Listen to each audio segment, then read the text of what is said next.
Salut tout le monde, bienvenue dans cette table ronde sur l'insertion pro selon les alumni tout frais. Donc on a aujourd'hui trois invités qui ont terminé THP très récemment et qui ont envie de nous partager leurs aventures de début dans le monde pro du développement. Voilà, compagnie de Xavier, Violette et Boris comme vous pouvez le voir. Xavier qui a terminé déjà en fin décembre, Violette qui a terminé très récemment, Boris en même temps. Donc voilà, je vous invite déjà à vous présenter un petit peu. Honneur aux femmes, on va commencer avec Violette. Je m'y attendais. Salut, Violette, j'ai 30 ans. Je sais pas trop ce que je dois dire. Moi, j'ai fait THP après 6 ans d'expérience pro plutôt dans la relation partenariat dans des startups. J'avais fait une école de commerce avant. Et voilà. Et je savais pas trop où ça allait me mener au début. J'avais fait ça par curiosité. Et après 1 ou 2 mois de Rails, je me suis rendu compte que j'avais envie d'en faire mon prochain taf. Et voilà, je raconterai la suite plus tard, j'imagine. Ouais, c'est ça. Parce qu'en fait, j'ai fait une intro vachement brève. Parce que oui, en gros, voilà, l'idée, c'est que du coup, les personnes qui sont en cours de THP ou qui ont terminé récemment, ou alors qui sont en recherche, ou qui se remettent, qui se replongent un petit peu dans le dev et qui veulent rechercher actuellement, enfin voilà, pour toutes les personnes qui sont en insertion pro mais qui n'ont pas 10 ans d'expérience, ça sera une conférence intéressante parce que justement, souvent on a des retours de personnes qui ont plusieurs années, qui ont plus d'une année en tout cas, et du coup qui sont un petit peu loin de ce, des souvenirs de débutants juniors. Enfin, on n'a plus tous les petits trucs, alors que justement, quand on vient d'en sortir, on se dit ah ouais, ça je m'y attendais pas, ça j'ai tel et tel ressenti là-dessus et tout. Donc voilà, c'est surtout ça le but de la conférence du jour. On peut peut-être basculer sur Xavier ou Boris. Ouais. Moi, j'ai 27 ans. J'avais pas fait spécialement de dev avant THP. J'avais tout shoté un petit peu, genre l'équivalent des 3 semaines d'intro, quoi. Et, euh, et du coup, j'ai fait THP les 6 mois et j'ai trouvé du boulot 1 mois après en tant que dev Ruby. Voilà. Ouais, c'est cool. Boris.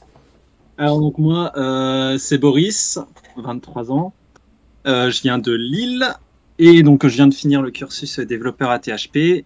Avant, j'avais fait un master en musicologie à l'université de Lille. Et donc voilà, aujourd'hui je suis prof de musique en école de musique, donc trombone, piano et solfège. Et en parallèle, du coup, j'ai commencé à faire du freelance en dev après THP. C'est ça. Ouais, qui est partant pour commencer à raconter un petit peu ses aventures. Boris, par exemple, tu t'es dit j'ai envie de me lancer en freelance. Et du coup, tu as pu déjà commencer à faire, à trouver une petite expérience. En fait, ce qui est cool, c'est vraiment de rester actif pour, comment dire, enfin, voilà, pour avoir des choses à dire, pour pouvoir cumuler et postuler le plus rapidement possible. Donc, toi, tu as réussi à te mettre dans un créneau. Enfin, tous les trois, vous avez réussi, hein, évidemment, mais voilà. Ouais, carrément. En fait, si tu veux, le plan déjà dès le début de quand je suis entré à THP, c'était de me lancer en freelance par la suite, tout simplement parce que j'ai des horaires un peu bizarres du coup vu que j'ai déjà un job à côté. Euh, et donc là, en sortant de THP, j'ai eu beaucoup de chance parce qu'il y avait en gros une cousine de ma mère qui cherchait à se faire un site pour son activité professionnelle, donc qui est dans l'audition en fait, elle est audioprothésiste, pardon. Et donc elle cherchait quelqu'un pour faire un site, et puis ma mère lui en a parlé, puis du coup elle m'a choisi comme ça, donc ça m'a permis de me lancer. Et là du coup j'ai aussi reçu des demandes sur LinkedIn. Donc pour l'instant j'ai pas trop répondu, j'ai continué le dialogue, mais bon il y a pas grand chose de plus pour le moment vu que je suis déjà en mission. Mais voilà, ça commence à démarrer pas mal quoi. Ouais, et Violette, justement, toi aussi, t'avais comment dire, démarré avec une petite, comment dire, ouais, une petite expérience qui t'a permis de justement pas te, comment dire, qui a Ouais, permis au ouais, soufflet ouais. de pas retomber tout de suite après THP, quoi. Ouais, carrément, parce que la grosse angoisse quand tu finis ton dernier projet, qui était hyper intense de notre côté, mais comme tout le monde dans la promo, je pense, c'était de se retrouver le lundi matin, plus rien avoir à faire, en gros. Donc nous, on avait décidé 2 choses. On avait décidé de continuer à travailler sur le site qu'on avait fait à la fin, donc en Next, enfin React Node, le site, pour voilà, s'occuper un petit peu. Et moi, pareil, j'ai eu de la chance, j'ai une pote qui est freelance en français langues étrangères, qui voulait un petit site vitrine. Et ça m'a permis de bosser dessus quelques jours pour me démerder toute seule, faire un truc tout seul. Et ça a été super. Enfin, genre, ça m'a vraiment bien mis le pied à l'étrier. C'était une bonne continuité. Ça permettait de faire un truc toute seule aussi pour la première fois, parce qu'en fait, on faisait beaucoup de trucs en groupe. Et voilà, et ça m'a donné un peu l'énergie. Moi, pour le coup, j'ai plutôt cherché un CDI et je l'ai trouvé il y a pas longtemps. Ouais, c'est ça. Bah peut-être que tu peux soit basculer là-dessus ou justement Xavier peut nous parler un peu de la recherche de CDI, le fait de se mettre dedans. Ouais. Bah, moi, après PHP, j'ai pris 2 semaines avant de commencer à chercher, le temps de faire un CV et un portfolio où je me suis vraiment pas cassé la tête, hein. J'ai pris un template déjà fait et je me suis contenté d'insérer mes infos dedans. En une journée, c'était fait. Et j'ai commencé à postuler en mode je fais vraiment beaucoup de recherches sur les entreprises. Je prends le temps de faire des lettres de motivation très personnalisées. Je choisis des entreprises qui me plaisent vraiment, dans lesquelles je sais déjà que je veux bosser, quoi. Ce qui n'a pas été très, très concluant. Je crois que j'ai eu un seul appel en un mois. Et après, je me suis dit, bon, on va viser plus large en se disant, bah, je postule un peu à tous les postes de dev. Et après, quand on me rappelle, je vois si vraiment c'est intéressant ou pas.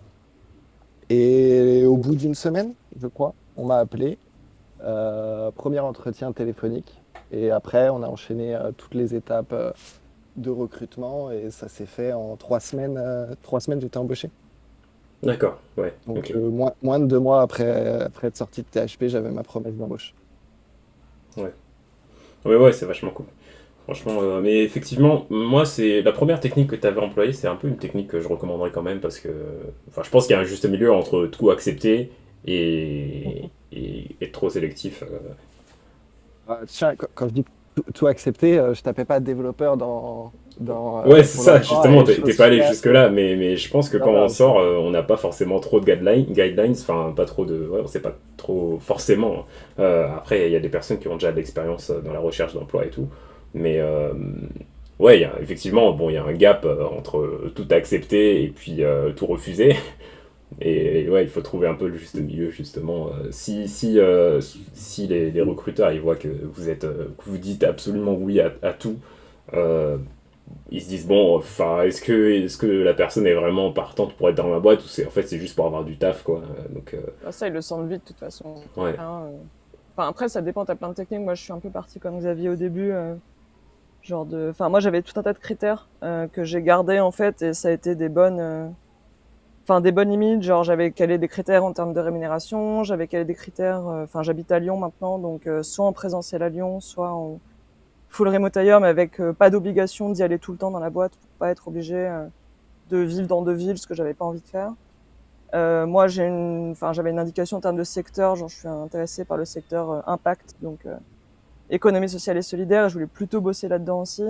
Et après, il fallait que le produit me fasse un peu kiffer, sinon c'était mort en gros. Et les technos aussi, c'était super important. Genre quel techno j'ai envie d'apprendre. Il y en a, on m'a proposé des trucs en bac PHP, par exemple. Moi, j'avais pas envie d'apprendre PHP, donc j'ai dit bah non, c'est mort. Enfin, et ça m'a vachement aidé parce qu'il y a pas mal d'offres. Alors en junior, il y a pas tant que ça non plus, mais en vrai, il y en a quand même. Et je pense que quand tu es motivé par le produit, par l'équipe, par ce que dégage la boîte, etc., bah, ta lettre de motive, elle peut faire mouche. Et après, il suffit d'être convaincant en entretien, et puis de passer le test, évidemment, ça c'est encore autre chose. Mais je trouve que ça aide beaucoup de pas se mentir trop à soi-même aussi, puis pas de perdre de temps avec des trucs où tu as finalement envie de dire non. Au bout de 2 entretiens, c'est cool. ouais, pour le coup, je suis d'accord. Et justement, alors une fois qu'on entre évidemment, on va revenir un petit peu en arrière, hein, mais là j'ai une question qui me vient. Une fois qu'on entre en taf, donc du coup ça concerne plutôt Boris, Xavier, quelles sont les difficultés? Est-ce qu'il y a des difficultés organisationnelles par exemple? Est-ce qu'on se sent inefficace ou autre par rapport aux autres? Comment on se sent accueilli si jamais il y a des gens dans la boîte et tout? Bah, c'est assez spécial, assez compliqué le début, dans le sens où Alors bon, ça va dépendre du job où on arrive. Moi, je suis arrivé dans un boulot où la stack, même si on reste sur du Ruby, est très très éloignée de PHP. On utilise beaucoup de techno qu'on voit pas du tout à PHP, donc j'ai eu ce truc de j'arrive, je crois premier jour on me demande de coder l'index d'une ressource, vraiment truc tout bête que vous faites plein de fois pendant la formation à PHP, et j'étais même pas capable de le faire en fait parce que j'avais trois technos à apprendre avant de pouvoir afficher une page basique. Et du coup, là, il y a un peu ce moment où on se dit, merde, moi, je connais aucun de ces trucs-là, je connais juste des bases de Rails, les mecs autour de moi, ils ont 10 ans de dev, qu'est-ce que je fous ici, quoi? Ouais. Et très vite, mon lead dev et mes autres collègues m'ont tout de suite rassuré en me disant que c'est normal et qu'ils savent quand ils t'embauchent le niveau que tu as, ils savent qu'il y a un temps de formation, que quand ils te demandent quelque chose, la première fois que tu le fais, forcément, enfin, le temps que tu apprennes à le faire, et ils ont été très présents pour me guider tout au long de l'intégration dans la boîte. Et cette phase de je suis perdu passe, en tout cas dans mon cas, assez vite. Les 2, 3 premières semaines, tu es un peu perdu. Et puis après, tu trouves au fur et à mesure tes marques, tu apprends à t'insérer facilement dans le process de travail des autres et à poser facilement les bonnes questions aux collègues. Et après, ça glisse. Ouais. Ouais, c'est ça. Souvent, l'adaptation, ça dure en fait quelques semaines, le temps On est plongé dans un nouvel environnement. Au début, on comprend rien du tout. On voit tout flou. Et puis, petit à petit, en fait, ouais, effectivement, au bout de quelques semaines, plus ou moins longtemps, on s'adapte. Et Faut pas hésiter à poser des questions qui peuvent paraître très stupides parce que bah, on arrive dans une boîte où les gens ils vont des fois pas nous expliquer les choses parce que pour eux ça semble logique et du coup faut penser des fois à poser des questions mais ça peut être des questions très bêtes hein, mais moi dans ma boîte au bout de 3 semaines je savais pas comment déployer l'appli. ouais, C'est un bouton à cliquer à un endroit hein. Mais bah, comme je savais pas où il était il faut pas hésiter à poser ce genre de questions parce que bah, malheureusement quand on hésite en mode je vais déranger les collègues ou quoi en fait on perd du temps et on n'arrange pas les collègues non plus. carrément.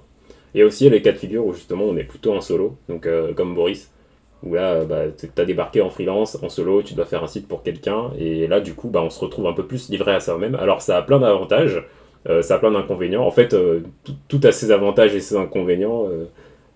Voilà. Boris, tu penses que. Enfin, qu'est-ce que tu peux en dire? Tu me disais, enfin, ouais, t'as potentiellement Ouais, des- c'est ça. En plus, bah, du coup, je suis parti sur quelque chose, enfin, sur un site pour quelqu'un qui est pas du tout du milieu de la tech, donc qui est audioprothésiste.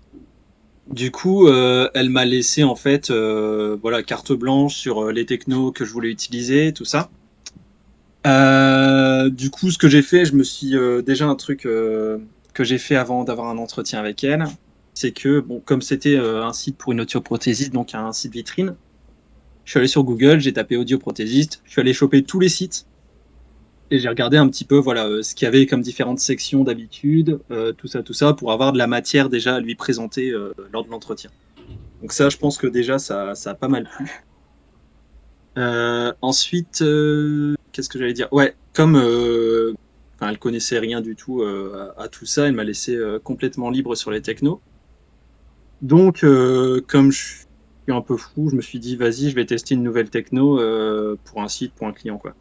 Donc, je suis parti sur une stack avec ZKit, donc il y a un framework JS, et avec un back en Strapi, parce qu'il y a besoin d'un petit back pour un blog. Mais du coup, ça m'a permis voilà, de faire mon calendrier, de me dire, OK, je vais mettre tant de temps à faire ça, tant de temps à faire ça, tant de temps à faire ça. Et voilà, de me lancer sans avoir le client derrière qui me dit ce qu'il faut faire, tout ça.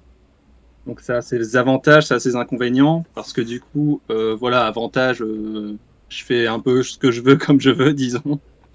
Mais les inconvénients, c'est que quand j'ai un souci, bah voilà, je me démerde, je suis tout seul. Et voilà, j'ai pas forcément avancé aussi vite, apprendre aussi vite que si j'avais des personnes seniors à qui demander pour l'instant.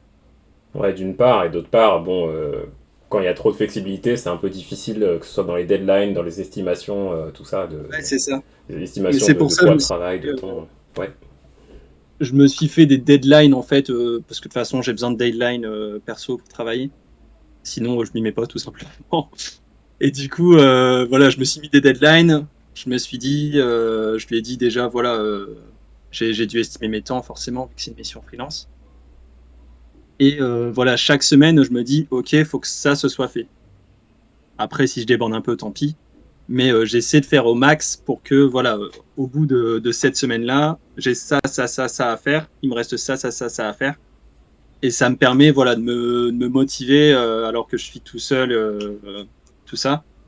Et voilà, c'est assez cool.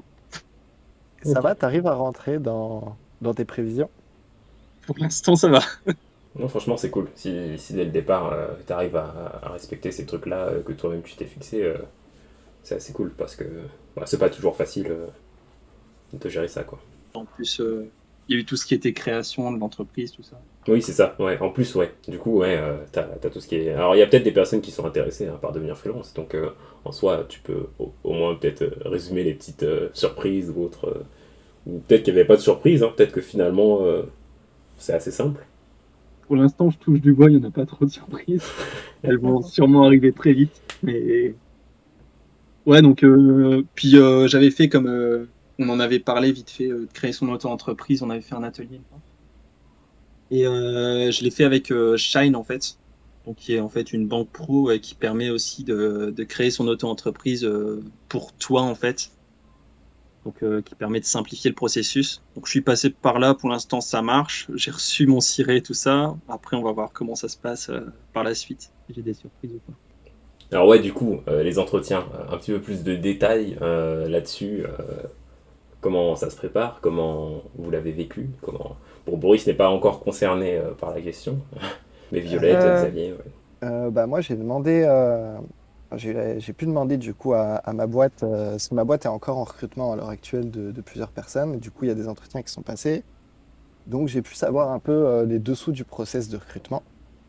Euh, donc, la boîte dans laquelle je suis, ils ont un process de recrutement en plusieurs étapes. D'abord, un entretien téléphonique avec très peu de questions techniques. Vraiment, je, je me rappelle plus exactement des questions que j'ai eues, mais c'était des trucs très simples du style si je veux afficher une page, quel type de requête je dois faire. Donc, c'est une get. Comment on passe des paramètres dans une requête. Voilà, deux, trois questions un peu basiques pour vérifier que je n'étais pas totalement un imposteur. Après un entretien physique, euh, qui est plus sous la forme d'une discussion, où là on va me poser des questions techniques sans ordi, où tout est à l'oral. La première question, qui était apparemment la plus importante de l'entretien, c'est qu'est-ce que c'est que le web? Et c'est une question ultra large dont ils servent pour cerner le niveau actuel de la personne et sur lequel ils vont creuser après. Et au final, les autres questions qui ont découlé de ça étaient beaucoup sur le web de manière générale. Je suis sur un poste de dev Ruby, mais j'ai eu peu de questions en Ruby et peu de questions en Rails. J'ai eu beaucoup de questions HTML, CSS. Euh, Ensuite, après cet entretien, il y a une autre étape qui est un exercice à faire. Il est à faire à la maison. On y consacre le temps qu'on veut. Donc je peux y consacrer une journée ou une semaine, mais je devais renseigner le temps que je mettais. Et l'exercice, c'était de faire l'index d'une boîte mail avec un système de pagination. Donc ça m'a pris une journée, j'ai fait un truc quasiment sans front. C'est le front bootstrap de base, je me suis pas cassé la tête dessus. Euh, Ils en étaient assez contents. Pareil, ils n'avaient pas des attentes particulières sur ce que j'allais rendre. Par contre, ils voulaient que quand je rends mon projet et qu'ils creusent sur ah tiens, ça va pas, ah ça, t'aurais pu l'améliorer, ah cette requête, elle est lente, pourquoi? De voir si j'arrivais à comprendre ce que je faisais, ce que je codais. Et des fois, j'avais pas forcément la solution au problème, mais voir si j'arrivais à identifier d'où vient le souci. Et après, ils avaient une dernière étape qui est non obligatoire dans le recrutement, qui est de venir passer une demi-journée avec l'équipe en immersion pour voir comment ça se passe, une journée bah, moi, j'ai pu demander du coup à ma boîte, parce que ma boîte est encore en recrutement à l'heure actuelle de plusieurs personnes. Et du coup, il y a des entretiens qui sont passés. Donc, j'ai pu savoir un peu les dessous du process de recrutement.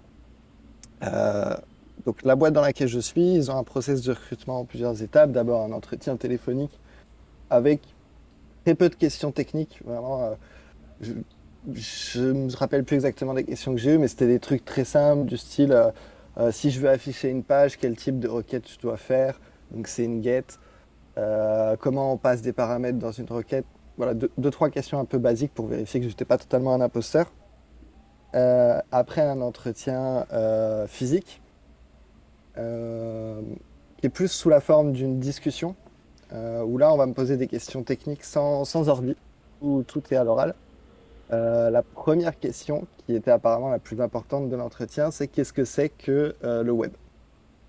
Et c'est une question ultra large dont ils servent pour cerner le niveau actuel de la personne et sur lequel ils vont creuser après.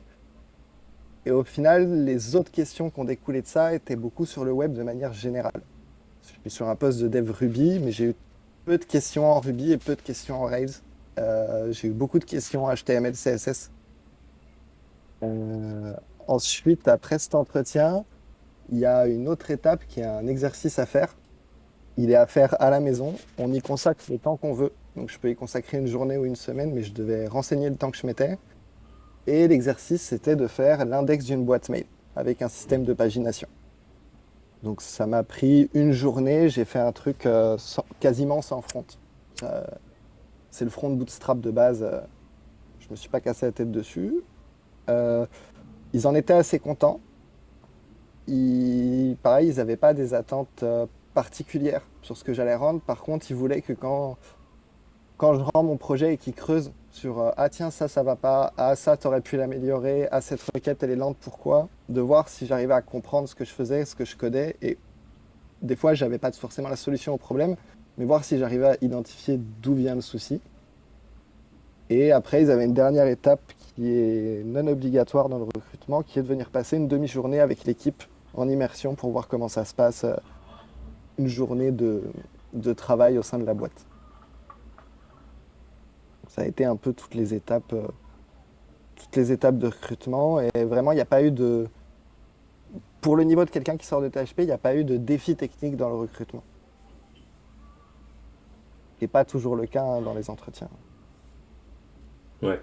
Oh, ouais, moi j'ai une expérience un petit peu différente. Enfin, j'ai passé 3 entretiens. Le dernier process que j'ai accepté, il a pris 3 jours. Donc c'était cool parce que c'est des boîtes assez réactives. Après, j'avais aussi ciblé des boîtes réactives exprès parce que j'avais pas envie d'y passer trop de temps. Mais en gros, le premier entretien, moi j'ai plutôt eu des entretiens très très larges, RH classique. D'où tu viens, pourquoi tu as fait cette formation, parle-nous de 2-3 projets que tu as fait. Voilà, enfin les gros trucs que j'avais appris, mais c'était vraiment pas technique du tout. Deuxième entretien qui était plus avec une personne technique, genre CTO, soit un dev dans l'équipe, soit une RH qui était assez forte pour le coup. Où là j'avais vraiment des questions parfois, genre qu'est-ce qui différencie JavaScript d'un autre langage, enfin des trucs comme ça, genre très très large. Je savais pas toujours bien répondre, mais tu réponds comme tu peux. Bon, on s'est dit qu'est-ce que c'est qu'un code maintenable, quelles sont les bonnes pratiques quand tu rejoins l'équipe, des peer review, enfin des trucs comme ça. Alors, ça a Donc, coupé. C'est quoi les derniers mots que tu as dit? ah pardon. Quelles sont les bonnes pratiques pour faire des PR enfin des code review de personnes Ouais. dans une entreprise. Voilà, donc ce genre de truc. Souvent c'était pas bloquant. Là, parfois ils identifiaient que j'allais peut-être être un petit peu junior techniquement pour le job, mais j'ai toujours tenu à passer les tests techniques parce que ça fait des super entraînements. Euh, J'en ai eu 3, j'en ai eu un en présentiel. C'était une bête request d'API sur une app en React et un affichage après avec des systèmes d'indexation qui n'étaient pas trop durs. Il y avait des petites galères techniques, mais comme ils étaient à côté, c'était cool à faire. Et j'avais qu'1 heure par contre, donc c'était rapide. J'ai eu un test qui était sur Node que j'avais jamais fait, donc je me suis complètement planté, mais c'était hyper intéressant. C'était un algo à faire. Et j'ai eu un test en JS de refacto d'un code crado avec des tests. J'avais jamais, enfin, on avait fait un exo de test, je crois, dans toute la formation, mais je l'ai fait en 1 heure et demie, alors que je pensais plutôt que j'allais mettre 3-4 heures. J'ai essayé d'être efficace.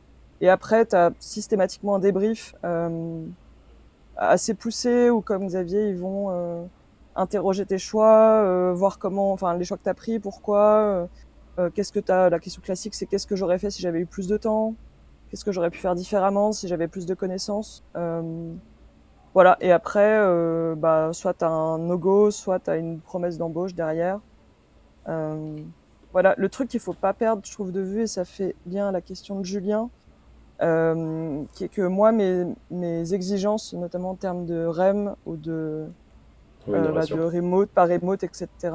Je les avais posés dès le premier entretien. Et souvent, les bonnes boîtes, ils te posent la question dès le début pour pas que ça devienne un truc bloquant après 3 entretiens qui te proposent un salaire ridicule et que toi, t'as pas envie d'accepter ça. Donc j'ai toujours bien fait en sorte que les conditions soient un peu posées avant et de savoir si la boîte elle s'alignait là-dessus ou pas. Sachant que j'ai jamais demandé des trucs trop déconnants, on est junior, ça va quoi. Voilà. Et ça dépend de la boîte, mais moi j'ai eu des processus rapides à chaque fois, c'est des trucs qui duraient max 10 jours. Je rejoins Violette sur bien poser ses conditions. Moi, je disais toujours dès le premier entretien que je voulais au moins une partie du boulot en remote. Et si vous avez des exigences particulières ou quoi, c'est vrai que c'est bien de les mettre au clair tout de suite pour pas perdre de temps. D'une part, et d'autre part, si jamais vous n'avez pas vraiment d'exigence et que vous êtes un peu flexible, enfin, l'entreprise peut se dire, oula, enfin, la personne ne connaît pas son tarif, soit son tarif en tant que freelance, son tarif journalier ou autre, ou alors ne connaît pas ses critères de salaire mensuel, annuel, en brut. Ouais, tu demandes annuel des brut. trucs trop déconnants, quoi. Moi, par exemple, je donnais des fourchettes, souvent, ça se fait bien. Bon, après, quand tu donnes une fourchette, souvent, ils vont prendre la fourchette basse, donc faut donner une fourchette C'est ça. relativement haute. Ça, c'est la classique. Et typiquement, une fois, un entretien, il m'avait dit, bon, bah là, ta fourchette, elle est pas déconnante, mais tu m'aurais demandé 50K, je fermais le dossier, quoi. Donc, au moins, enfin bon, 50K en junior, c'est beaucoup, beaucoup, beaucoup, hein, pour Oh, Ouais, rentrer en c'est CDI. oui, oui. Ouais. Donc voilà, après ça dépend des boîtes. Faut savoir que le salaire d'un junior en CDI pour le coup, alors enfin entre Paris et province ça change, mais c'est en gros entre 35 et 40, 45 même, tu peux monter jusque là. Mais 45 c'est beaucoup et 35 c'est la limite. C'est à peu près ce qu'ils payent en sortant, des gens qui sortent d'école d'ingé. Ça tourne entre 35 et 40. D'ailleurs, il y C'est a un bien de gros le débat savoir quoi. ouais, enfin, un gros débat, je sais pas s'il y a un gros débat ou si c'est assez unanime, mais choisir des gens qui sortent d'école d'ingé plutôt que des gens en bootcamp. Et c'est vrai que souvent, en perso, Euh, les retours que j'ai eus, c'était ah ouais, non, mais en fait, ceux qui sortent de bootcamp, ils savent vachement bien se débrouiller, et puis ils posent des questions parce qu'ils sont habitués à échanger, communiquer, etc. Euh, Quand tu sors ouais, d'école école d'ingé, d'ingé, ouais, souvent des assises techniques, plus briques techniques, on va dire quand même, parce ils alors, ont plus ça coupe un peu. euh, Tu disais, ça a coupé un peu. Non, je dis, ils ont parfois des théories plus solides que nous, Oui, mais tu montres en entretien, faut toujours bien réussir à montrer. Tiens, une fois, ils m'ont dit, a priori, t'es trop junior pour trembler. Genre, entretien au bout de 5 minutes. ouais. Et en fait, je leur montre que j'étais capable d'apprendre rapidement et bien. Et ça, en fait, ça, une fois, ils m'ont dit, bon, bah, euh, confiance et prochaine entretien, c'est parti, quoi. Et au pire, si c'est une cata ou pas, mais faut bien. Ça, c'est le gros avantage. C'est qu'on fait plein de projets en équipe. Ouais, ça coupe beaucoup, hein. Ça coupe Combiner un beaucoup. peu. Je sais pas si tu devrais te faire un partage de Je co vais, avec le non, téléphone, non, peut-être. je vais bouger loin de la Wi-Fi. Ok. La Euh, malédiction de Jocelyn avec les intervenants qui ont une bonne co ou pas. Bah, t'es assise sur un transat. Non, je vais bouger. Ah oui, ok. Ouais. Mais oui, effectivement, ouais, la différence, ça va être souvent, effectivement, en école d'ingé, c'est plutôt, on a plutôt un bagage assez théorique, qui est assez conséquent, et du coup, ça peut être bien bah, pour certains types de boîtes, hein, effectivement, mais quand on sort de bootcamp, voilà, on sait mettre les mains dans le cambouis, on sait se débrouiller, et c'est vrai que souvent, les boîtes, elles ont besoin de rentabiliser, donc avoir des gens qui sont prêts à apprendre extrêmement vite, parce qu'on va les former un petit peu, on va les guider un peu en leur disant, on va voir ici, on va voir là-bas, que les personnes savent poser des questions pertinentes, enfin des questions au bon moment et juste ne pas rester dans leur coin, à attendre et puis à se dire au dernier moment écoutez, j'ai pas réussi. Voilà, c'est vrai qu'il y a des bons petits avantages quand on sort de bootcamp et qu'on peut mettre en avant aussi en discutant en entretien potentiellement. Ça peut être cool quand on est au courant de ces différences-là.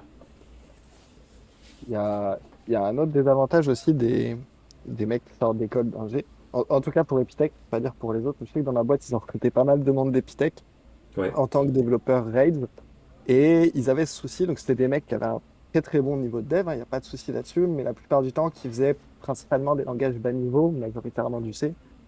Et du coup, quand ils se retrouvent face à un problème en Rails, ils vont aller chercher une manière de les résoudre comme s'ils étaient dans un langage bas niveau. C'est-à-dire qu'ils vont aller eux-mêmes coder un truc avec très peu de méthodes préconstruites, ce qui va leur prendre beaucoup de temps, là où un mec qui sort de bootcamp va plus avoir le réflexe de dire, ah, je dois faire cette action, je vais aller regarder sur Internet comment les gens font pour faire ça, et se rendre compte que, bah, en fait, en Ruby, il y a peut-être déjà une gemme qui le fait, tu vas pouvoir le faire en 10 minutes et 2 lignes de code, là où si tu n'avais pas utilisé cette gemme, tu en as pour 3 heures et 2 pages de code.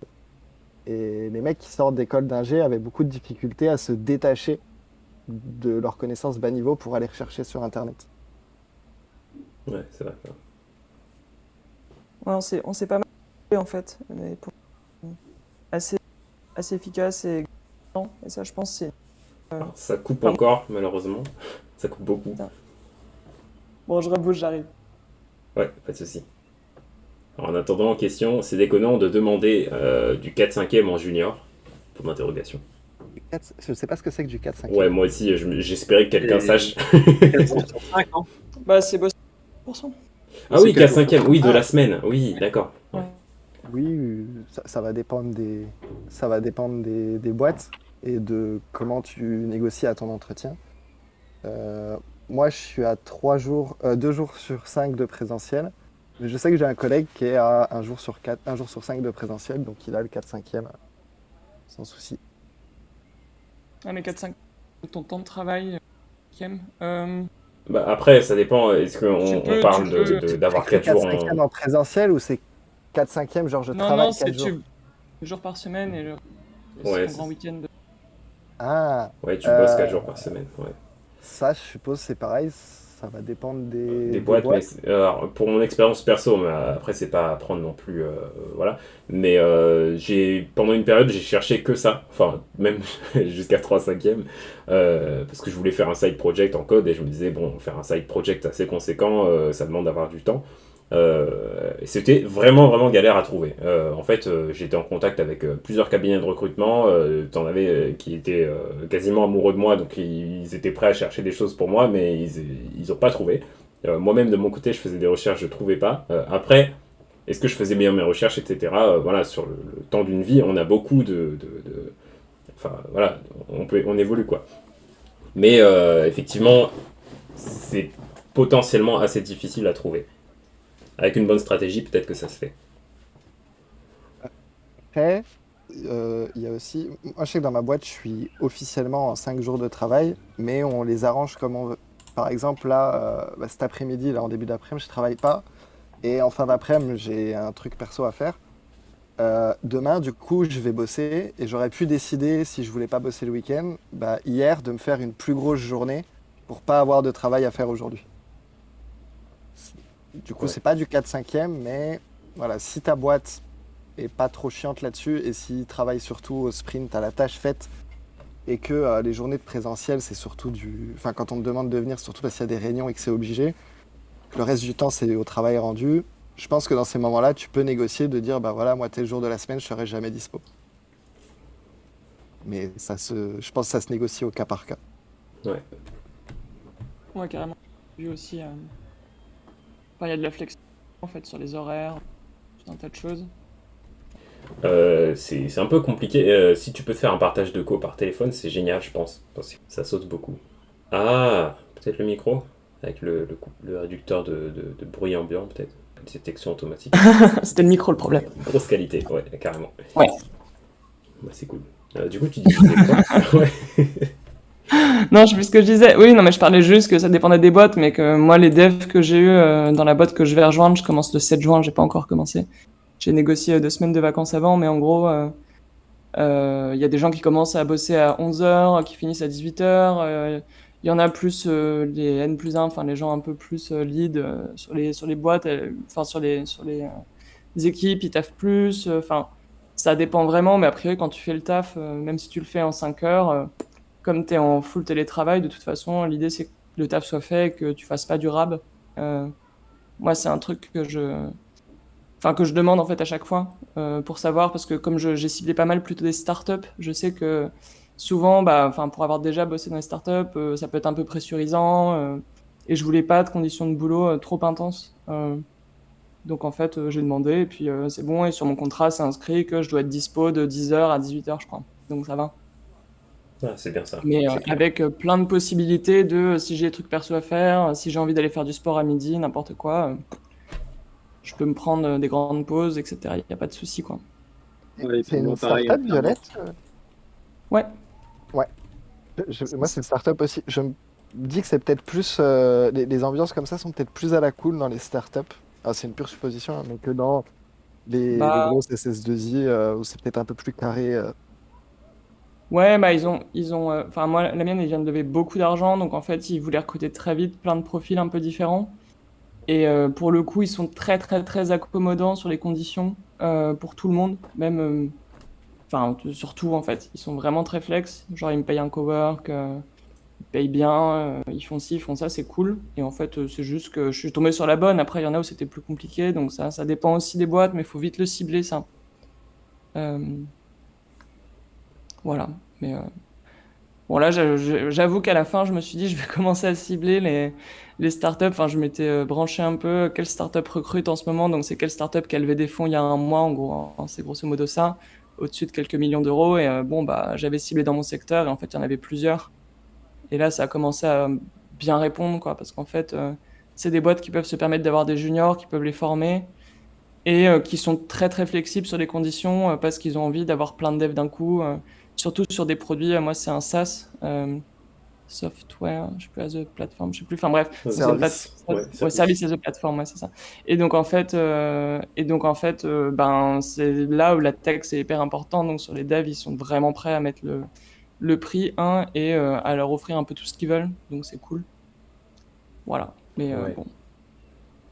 Alors, il y a Bastien qui demande, ça fait plusieurs fois, Ah vous êtes oui. dans quelle boîte? Comment s'appellent vos boîtes? Ah oui.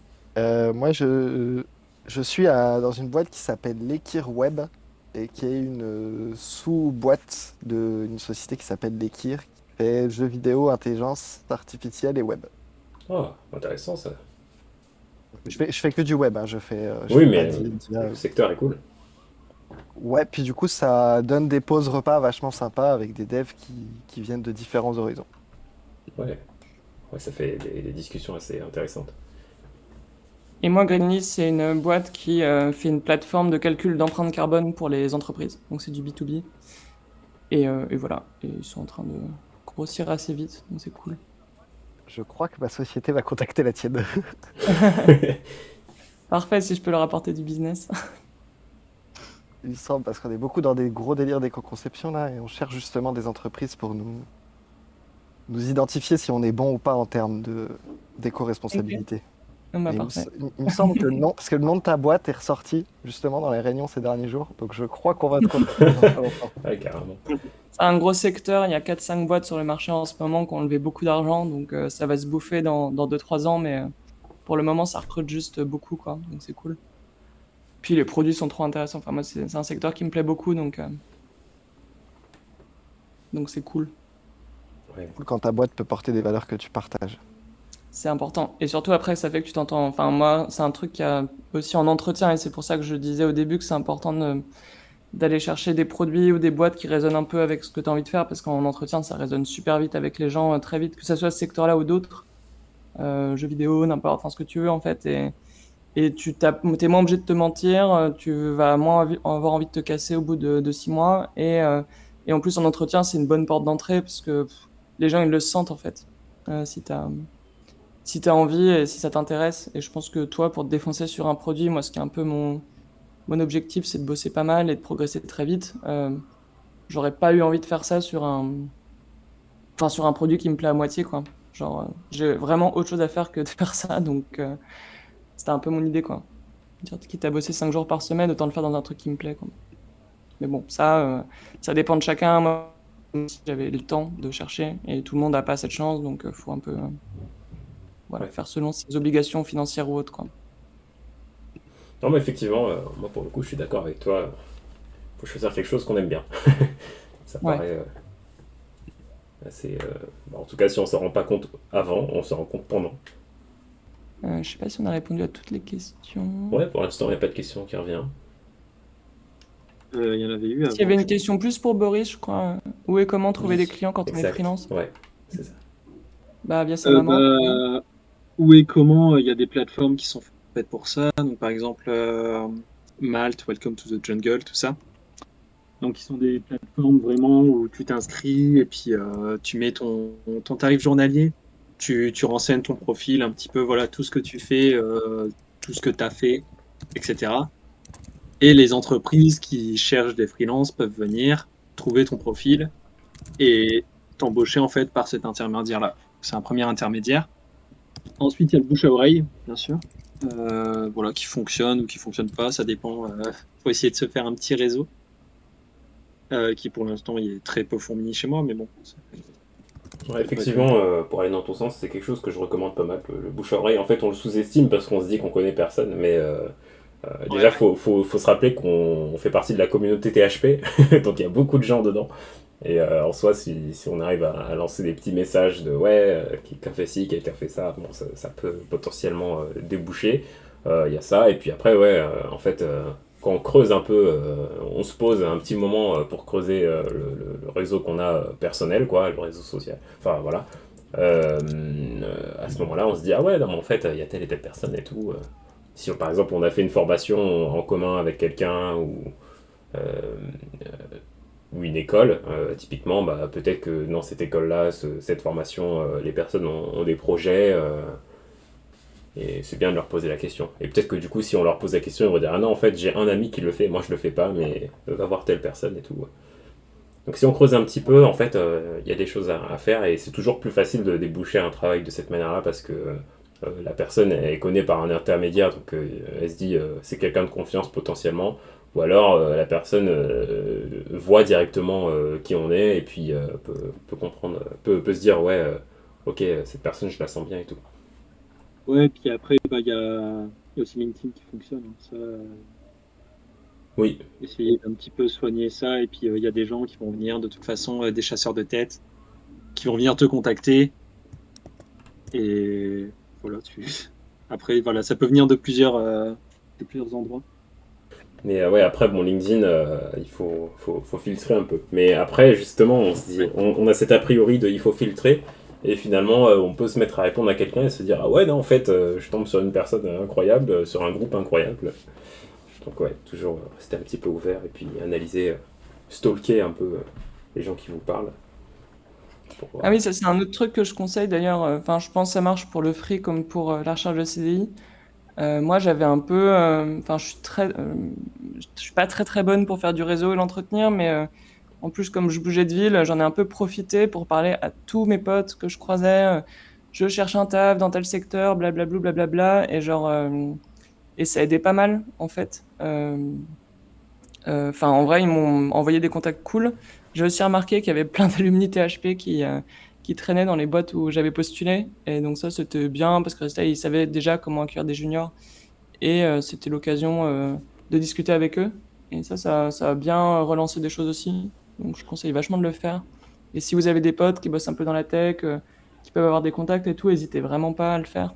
Euh, Enfin, moi, je trouve que c'est un truc qui marche bien. Je suis pas trop réseau d'habitude, mais là-dessus, quand t'es en reconversion, en plus, c'est assez cool. Ouais, c'est vrai. Ok, ça discutouille dans le chat. Non, mais j'ai partagé justement un site où tu vois, notamment, c'est très startup parce que c'est basé sur, enfin, c'est un bot qui récupère des données de Welcome to the Jungle, mais l'idée, c'est que ça cible toutes les boîtes qui lèvent des fonds, genre pas mal de fonds. Ça, c'est pas mal. En vrai, c'est les boîtes qui vont recruter des devs souvent. Donc, si jamais vous voulez regarder, il y a ça. Et il y a aussi un truc analytics, donc qui montrait plutôt les stacks, donc un peu tendance aujourd'hui. Bon, moi, je savais ce que je voulais faire, mais grosso modo, ça peut donner des indications pour ceux qui se posent des questions. Et les levées de fonds, n'hésitez pas à regarder, parce qu'en vrai, par exemple, je sais que WeHelp, qui est dans le top, je sais qu'ils recrutent énormément, parce que j'ai été contacté par 2 personnes chez eux qui sont des potes. Et clairement, les boîtes qui lèvent, c'est les boîtes qui recrutent des juniors, donc faut pas hésiter à les taper dedans. Faire des candidatures spontanées aussi, ça peut marcher. Enfin, Trop bien. pour les CDI, en tout cas, c'est pas mal. Ok, c'est cool. Bon, bah, je pense qu'on peut arriver dans le moment, l'instant question, où là, c'est les questions plus que dans le chat. S'il y a des personnes qui ont envie de participer, de faire une réflexion, de poser une question ou autre, n'hésitez pas à lever la main, je peux vous donner la parole. À tous en même temps. On a dû être très très très exhaustif. Ouais, non, mais en fait, ouais, dès la première seconde, vous aviez parlé super vite. Et du coup, effectivement, on a couvert un bon petit champ de- Mais sinon, je vois d'autres alumni là qui sont sortis il y a pas longtemps, qui sont en train de suivre. Ils pourraient peut-être dire pour eux comment ça se passe justement. Ouais, effectivement, ouais. Et Alors, il y a Bastien et Julien qui ont envie de rebondir a priori. exactement. Hello, hello. Salut. Bon, je me suis dit qu'il fallait que quelqu'un se lance un petit peu. Bon, déjà, merci pour la conf. Et à la limite, est-ce que vous pourriez revenir sur les premières semaines sur l'intégration, enfin, ou l'onboarding, un petit peu savoir comment ça s'est passé de votre côté, parce que, par exemple, c'est vrai que pour en parler autour, il y a un petit peu cette appréhension parfois même de pas être sur le même langage. Est-ce que tu te formes avant un petit peu? Ou si... Bon, après, vous, je crois que vous étiez un peu sur une stack technique, mais il y avait quand même des stacks sur lesquels vous n'étiez pas formé, en tout cas à THP. Est-ce que vous avez fait du travail en amont pour essayer d'arriver le plus près possible? Et comment l'entreprise vous a encadré? Euh, Moi, c'était considéré l'apprentissage des nouvelles techno était considéré dans mon temps de travail. Donc, en gros, les premières missions ils avaient préparé des missions pour moi avant que j'arrive. Et les premières missions que j'ai eues étaient en dehors des sprints, donc j'avais pas de temps particulier pour les réaliser. Et c'était vraiment des missions d'apprentissage de technologie. Et après, eux savaient que bon, ils n'avaient pas de temps donné parce qu'ils ne savaient pas à l'avance quel niveau j'aurais exactement en arrivant. Mais ils savaient que voilà, mon temps de travail au début, ça allait être des petites tâches pour apprendre toutes les technos. Et une fois que j'ai eu on va pas dire que j'ai maîtrisé toutes les technos, mais que j'ai eu une compréhension à peu près correcte des technos qu'on utilisait, là, ils ont commencé à m'insérer sur les sprints avec les autres. Ok, ok, ils avaient déjà prévu de t'encadrer là-dessus, quoi. C'est cool. Ouais. Et même, même maintenant, en gros, quand on fait nos horaires, mettons, je sais pas, euh, demain j'ai besoin d'apprendre un truc que je connais pas. Et ben, dans mon emploi du temps, je marque 2 heures en recherche et développement, et c'est 2 heures où en fait je me forme. Et eux, ça leur permet de savoir qu'à ce moment-là, bah, faut me payer, mais faut pas facturer un client, en gros. Ok, ok, ok, cool, merci. Ouais, c'est cool, parce que il y a plusieurs cas de figure. Il y a des entreprises qui voient vraiment ça comme un investissement, et dans ce cas-là, ouais, effectivement, ils se disent, ok, t'as un temps où tu peux te former au début. T'as d'autres entreprises qui sont en mode, oula, on est vraiment en besoin parce que, par exemple, le site a explosé et on n'était pas prêt, mais au début, ils sont, comment dire, ils doivent compter, par exemple, sur des investisseurs, et du coup, il n'y a pas forcément de levée de fonds, mais ils ont quand même quelques fonds. Ils les mettent dans des développeurs qui doivent rentabiliser et qui doivent vite comment dire, consolider l'application. Et là, pour le coup, tu arrives, tu es en rush, donc tu apprends aussi beaucoup, ça te forme beaucoup, mais on te dit, c'est moins dans le truc de ouais, ok, tu as le temps, etc., t'es formé. Hmm. Ça À aussi, ça fuir, hein. arrive. À fuir de ouf. Ouais, bah, surtout si en plus t'es On pas se sur les tire en trucs, courant tout de suite quand t'entends ça. Bah ouais, parce que en fait, tu dois bosser vraiment beaucoup d'heures par jour. Tu dois faire plus que ce qui est nécessaire, quoi. Donc, Ouais, et c'est ça. plus que ce qu'on peut supporter aussi. Hein. À court terme, peut-être que ça va, mais Ouais, un truc que je recommande pour s'assurer un peu de ça, c'est une question que j'ai posée en entretien. Le fameux moment où il demande s'il y a des questions en dehors des classiques. C'est quoi vos sujets en équipe produit et comment vous organisez vos équipes? C'était vraiment comment vous comptez intégrer quelqu'un de plus junior dans l'équipe, juste pour voir s'ils y avaient déjà réfléchi et si les process, le cas échéant, étaient cool ou s'ils le savaient pas, au moins qu'ils le prenaient en compte, histoire de pas arriver en mode enfin, être intégré direct à des sprints avec des trucs à sortir, alors que, enfin, moi, je vais être sur une stack avec Node, TypeScript que j'ai jamais vu, et React ça va, mais et en fait, bah, je leur ai juste dit qu'il fallait prendre en compte le temps d'apprentissage, et ils avaient déjà réfléchi à la question et ils sont cool, donc ça m'a aussi pas mal rassuré sur leur capacité à le faire. Je pense que c'est une question qui est legit quand t'arrives, quoi. ouais, carrément. c'est Ouais, une c'est bonne honnête, et question. puis Ouais. de toute façon, ça fait gagner du temps aux deux, dans tous les cas, quoi. Ouais, carrément. Ok, ok, merci. Et pareil, ils avaient prévu, est-ce qu'ils avaient prévu tu sais, des petits tickets à te faire ou des trucs sur les technos que t'avais pas encore abordés ou c'était plus, tu tu te débrouilles de ton côté, et puis après, ça se passait comment? Peut-être plus pour Xavier. Moi, j'ai pas encore commencé en fait, donc Ah, ok, pardon. Non, là, je Bah, suis moi, un du peu- coup, ouais, j'avais déjà répondu à ça. ouais, tout à fait. Après, il y a un autre truc alors qu'ils avaient mis en place, mais qu'on a au final très peu fait, c'était du peer programming. Je devais avoir normalement beaucoup de peer programming avec mon lead dev. Après, il se trouve que le premier jour où on devait faire du peer programming, le premier jour où on devait le faire, mon lead dev a eu une réunion qui a duré tout un après-midi. Et quand il est revenu me voir, en fait, j'avais assez bien avancé pour qu'il me laisse tout seul. Mais si ça n'avait pas été le cas, ils avaient prévu 2-3 jours par semaine de faire du peer programming pour justement pas perdre de temps à apprendre tout seul et à parfois galérer sur des trucs trop longtemps. Ok, cool. Je pense qu'il ne faut pas hésiter quand on est en boîte à demander. Par exemple, là, je vais devoir faire des tests end-to-end sur notre appli. Je me sentais pas forcément de le faire tout seul. Bah, j'ai demandé à mon lead dev, je lui ai dit est-ce que ça te va qu'on le fasse à deux en peer programming, et comme ça, moi, ça me permet de pas prendre 3 plombes pour faire cette tâche et apprendre à le faire. Donc pas hésiter à demander à faire les choses à deux. Yes. Totalement. Il y a Julien aussi qui voulait dire quelque chose. Je voulais savoir si dans les différents contacts, quand vous avez fait votre recherche, dans les différents contacts et dans les différents entretiens que vous avez eus, s'il y avait eu des réflexions négatives ou positives sur le fait que vous veniez d'un bootcamp. Voilà. Ouais, carrément. Bah, le Carrément premier truc, positive? ouais, plutôt positif, moi, à chaque fois. Parce que, en fait, les questions étaient très sur. Enfin, tu sais, la question traditionnelle d'ouverture, c'est présente-toi dans 5 minutes ou un truc comme ça. Et en fait, dans cette présentation que j'avais pas trop travaillé, qui était assez honnête, assez simple, c'était juste quelque chose du type, bah, en fait, pourquoi j'ai fait un bootcamp? Enfin, vraiment ce qui m'a amené à la réflexion de le faire. Mhm. Et j'ai juste raconté un peu l'histoire du truc. Et après, je parlais pas mal de la. Pas hésiter à décrire un peu. Parce que bootcamp, en fait, il y en a tellement que ça veut plus rien dire aujourd'hui.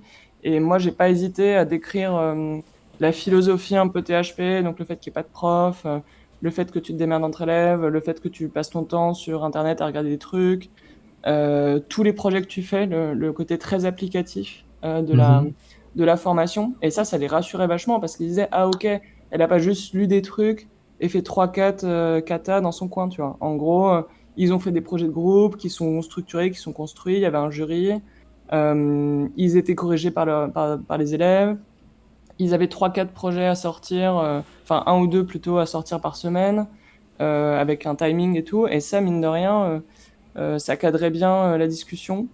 Et après, être aussi conscient de ses limites quand tu sors de bootcamp, je pense que c'est quelque chose de très bien. Typiquement, un exemple, c'est que, bah, vous l'avez vu sans doute, on n'a pas beaucoup travaillé sur le testing chez THP. Et en fait, juste de savoir que tu l'avais un peu fait et que tu savais que c'était important et que tu pourrais te former rapidement à ça, voir que tu étais en train de le faire en parallèle de ta recherche de taf, bah moi, ça les rassurait beaucoup parce qu'ils savaient que j'étais pas con et que évidemment, c'est un truc tellement obligatoire en entreprise que tu en avais conscience. Et en fait, c'est pas un problème, ça. Mais il faut juste le savoir et le dire. Je pense que c'est. Et moi, j'ai plutôt eu des D'accord. retours super cool hein, sur le bootcamp. Il n'y a pas de D'accord. problème. Ok. Et puis pour les autres, je sais pas de gens qui ont tordu le nez, qui étaient plutôt dans l'a priori, qui pensaient que c'était un peu connoté, pour qui c'était un peu connoté, le bootcamp et tout ça. Pas eu de soucis à ce niveau-là de mon côté. Et pourtant, je suis dans une boîte où tous mes collègues ont une école d'ingé. Ouais, ils s'en sont un peu fichus, ils ne se sont pas trop posé la question de ce que j'avais fait avant. Ce qui les intéressait, c'était mon niveau en arrivant. Par contre, là où ça m'a, entre guillemets, desservi, c'est pour négocier le salaire. Moi, j'ai postulé à une offre d'emploi c'était entre 32 et 38K annuels le salaire. Et au moment où ils m'ont demandé combien tu veux, j'ai dit 35. Et le mec m'a répondu, moi je te propose 34 dans le sens où t'as pas d'école d'ingé, t'es le seul à pas en avoir dans l'équipe. Donc tu commenceras à 34 et après c'est renégociable chaque année. D'accord. Voilà, ça a été le moment où ça m'a un petit peu desservi. Après, il m'a pas baissé, il m'a pas dit non plus, non, tu descends à 25 000, quoi. Baisser de 35 à 34, c'était pas monstrueux, j'ai trouvé. Ça m'a semblé honnête. D'accord. D'accord, d'accord. Je me dis qu'ils avaient du mal à caler les. Enfin, après, ça dépend si tu avais une expérience pro avant. Moi, c'était mon cas. Qu'ils avaient un peu du mal à caler les salaires des gens qui avaient fait des trucs avant parce que bah, souvent, eux, juniors, ils disent gens qui sortent d'école d'ingé, donc qui ont 23 ans, en gros, 23, 24 ans. Moi, c'était pas mon cas et en fait, ça savait pas trop me caler, mais plutôt positif hein, à chaque fois en mode on va essayer de le prendre en compte dans le salaire, etc. Donc voilà, pas hésiter à en parler aussi, quoi. Genre, Ok, d'accord, merci. Ok, c'est cool. ça blablate aussi. Hein. Ouais, c'est ça. Ça blablate, du coup, il faut filtrer. C'est pas moi. Ouais, pendant que ça cherche, je peux donner un conseil pour ceux qui veulent chercher en Ruby, enfin en Rails. Je vous conseille de vous mettre un Rails 7, en particulier à Hotwire, Ouais. qui est un framework Ruby pour faire du front, qui est de base dans Rails 7. Et à l'heure actuelle, il n'y a pas beaucoup de gens qui savent encore l'utiliser correctement. Donc, si vous formez à ça, ça vous donnera, je pense, un vrai plus là tout de suite sur le marché du travail Rails. Mhm. Sympa ça. En gros, grosso modo, ça vous permet d'avoir des composants en front sans avoir besoin d'utiliser un framework JavaScript. Oh, alors attends. Ah ouais, mais du coup, tu fais comment? Ah, c'est des components en front, c'est ça? En fait, ça marche, c'est un mix entre les view components et ça marche avec TurboStream. Et du coup, avec les view components, tu recharges juste certaines parties de ta page. Et à côté, pour la partie JavaScript, parce que tu as toujours besoin d'un peu de JS pour des animations, des choses comme ça, ils utilisent Stimulus. Ok. Ah, je l'ai vu aussi, pas mal. Et je peux l'écrire. Oui, bien sûr. Hotwire Rails. Et je vais même vous mettre. Si je l'ai encore. Donc ouais, stimulus.js. Et je vous mets ça, qui est une bonne intro pour apprendre à l'utiliser en même temps. Et je pense voilà, que c'est une bonne techno sur laquelle miser parce que c'est très récent et que plein de gens ou savent pas l'utiliser ou l'utilisent. Et même moi, je vois dans ma boîte hein, notre dev front qui a 10 ans d'expérience, elle l'utilise, mais elle est en mode tous les jours, elle se redit ah non, en fait, je l'utilisais mal, je viens de comprendre un truc, j'avais pas encore complètement saisi le framework et tout. Donc je pense que le bosser bien, c'est un bon point. Ah, un truc aussi auquel je pense, mais qui était vachement apprécié en entretien, ça fait un peu penser à tout ça, c'est de montrer que tu t'intéresses, enfin, si c'est le cas, hein, mais que tu fais de la veille, et si oui, sur quoi, genre des newsletters, des mecs des mecs ou des meufs que tu peux suivre sur YouTube, des trucs comme ça. Et moi, j'ai eu cette question plusieurs fois bah, comment tu te renseignes sur les nouveautés, est-ce qu'il y a des choses que tu suis ou pas, ou est-ce que ça t'intéresse pas? Évidemment, ça t'intéresse pas, bon bah c'est dommage, mais genre et ça c'est pas mal de pouvoir sortir deux trois trucs que tu suis, ou genre ah bah dans la dernière newsletter il y avait ça, et ça m'a vachement parlé, résultat j'ai regardé, blablabla. Et mine de rien, ça fait des bons points aussi de juste bah tu te renseignes sur les technos. Et moi je sais que ça a pu être apprécié dans les choix un peu, dans les décisions. C'est Je tout dirais con, que mais même c'est des si petits ça trucs vous qu'il faut plaît pas, appeler faut à le dire. faire quand même. C'est Ouais, vrai. je pense Alors que ouais, là, tu peux pas vraiment passer à côté malheureusement de la veille. bah, dans le dev, ouais, vraiment pas. Bah après, par exemple, un moyen assez détente de le faire, c'est tout simplement d'ouvrir YouTube et puis de regarder quelques petits trucs par-ci par-là. Ouais, ça peut juste être ça, hein. Ouais, Mais, franchement, si vous dites YouTube et puis là ils vont dire ah bah est-ce que t'as des exemples et puis vous dites ouais en fait récemment j'ai regardé une vidéo sur ça et ça c'est cool, c'était des nouveautés React 18, Rails 7, comment ça marche, blablabla et tout. Bon Ouais. c'est des choses qui voilà, enfin pas besoin d'aller trop loin non plus, je pense. Faut peut-être aussi entre guillemets démystifier ce truc de veille en mode voilà, faut pas lire Non, 15 non, c'est dico trop par jour quoi. c'est trop cool. Oui, c'est sûr. Après, moi, je sais que je suis pas très fan de tout ce qui est vidéo pour de la veille ou des tutos. Je trouve la transmission d'infos trop lente dans une vidéo. Ouais. Donc je me tape les newsletters. Ouais, bah, Non, mais ouais, c'est sympa aussi. C'est une approche différente, ça permet de survoler aussi. Ça, c'est quand on a envie de faire comment dire, de faire une veille active, quoi. Mais si on veut être un peu passif et que on est claqué de la journée, en soi, une vidéo, c'est cool. Dans ce cas-là, je vais dans Veille-Code et souvent il y a Boris Gilles qui a mis une vidéo de Fireship et on est bon. ouais. De quoi tu parles, franchement? Alors je regarde s'il y a des dernières questions. Ah, ça parlait de meet-up aussi, d'aller dans des meet-up, genre Paris RB par exemple, enfin voilà, des petits événements autour du dev qui sont dans votre secteur pour continuer, pour rencontrer des gens, pour entretenir des relations, pour découvrir des nouveaux concepts. Du coup, potentiellement aussi faire de la veille, du coup, parce que vous allez découvrir des nouveautés. Donc voilà, c'est un bon petit mix de trucs. Et puis parfois, ça arrive une fois tous les mois si vous arrivez si vous vous inscrivez à plusieurs événements qui ont lieu une fois tous les mois, tous les 2 mois, vous avez ça assez régulièrement et c'est toujours assez cool. Il y en a qui ont déjà fait les paris RB. Je me tâte à aller au prochain. Oui, récemment, alors j'espère que je dis pas de bêtises, c'était bien Paris RB, je pense, ouais. C'était assez cool. J'imaginais un truc avec du monde, avec potentiellement une scène et quelqu'un qui vient parler un peu, soit avec une voix forte ou un micro. Finalement, c'était vraiment un peu du pair programming avec des inconnus, donc c'était assez cool. Un petit. Bon, là, il y avait Laurent Chamoulot, donc il y avait quelqu'un que je connaissais déjà. Un alumni, hein, pour ceux qui savent pas.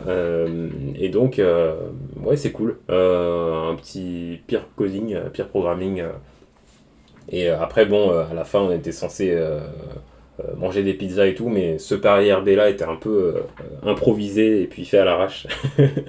Donc, il y avait juste une salle et tout. Mais je pense que souvent, enfin, ils sont peut-être un peu mieux organisés, il y a peut-être un petit peu plus de monde et tout.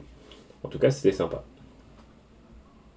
C'est cool, là, je voyais pas du tout ça en mode peer programming. Tant Ouais, mieux. en fait, c'était vraiment petit comité et tout, quelques devs, des très débutants, d'autres qui sont un petit peu plus confirmés. Et c'est marrant parce qu'un même kata, finalement, qu'on croit être plutôt simple ou plutôt compliqué, il peut être fait par des gens super juniors comme des gens super experts. Et en fait, on voit que il y a toujours chacun, il trouve son niveau de difficulté parce que on peut, comment dire. En fait, quelqu'un qui est un peu plus junior, il va faire le kata peut-être en 50 lignes parce qu'il est peut-être un peu complexe. Et puis le senior, il va tout faire pour que ce soit écrit de manière super claire et super courte et que ça fasse que 3 lignes. Et quand on voit la solution de la personne un peu senior, on se dit waouh, en fait, il a fait ça super simplement. Bon, après, la personne s'est peut-être cassé la tête, mais le résultat, il est super simple et super court, etc. Donc c'est toujours assez intéressant aussi de voir ça une fois qu'on compare les résultats à la fin. Un truc sur les katas. Moi, dans ma boîte, on m'a reproché au début de chercher à faire des one-liners un peu comme dans les katas où je mets tout sur une ligne avec des fonctions compliquées que j'imbrique les unes dans les autres. Ils n'ont pas aimé du tout, hein. Ouais, Dans le ouais, ouais, milieu du ça. travail, ils sont en mode on veut pas du tout de ça, tu cherches pas à nous optimiser le nombre de lignes. On veut quelque chose d'optimisé dans le fonctionnement, mais qui soit le plus lisible possible. Ouais, très important dans une boîte parce que sinon, quand tu reviens sur le code de quelqu'un ou sur le code de toi d'il y a quelques semaines, jours ou mois ou années, là tout de suite ça peut être compliqué à maintenir, à comprendre et trouver un bug là-dedans, etc. Donc, ou à faire ou à améliorer, à ajouter des fonctionnalités et tout. Donc, effectivement, lisibilité, comme dit Bastien. Ah ouais. Les tests techniques, notamment quand vous êtes en test technique et que vous vous mettez à faire des ternaires, ça peut être, on peut vous taper sur les doigts potentiellement. Les ternaires dans les boîtes, ils aiment pas trop. Ouais. Ouais, de ouf. Et les Et variables pourtant, nommées aussi. et pourtant, c'est tellement plus clair un ternaire, je trouve. Bah ouais, en fait, une fois qu'on sait ce que c'est, parce que va trouver une ternaire dans un code et ne jamais l'avoir rencontré et chercher ça sur internet, t'écris quoi dans Google, genre deux points, c'est super compliqué à rechercher, mais une fois qu'on connaît, effectivement, c'est super simple à comprendre, quoi. Alors, qu'est-ce que ça dit dans le chat? Connerie. Des bêtises. Ok, bon bah on va peut-être s'arrêter là.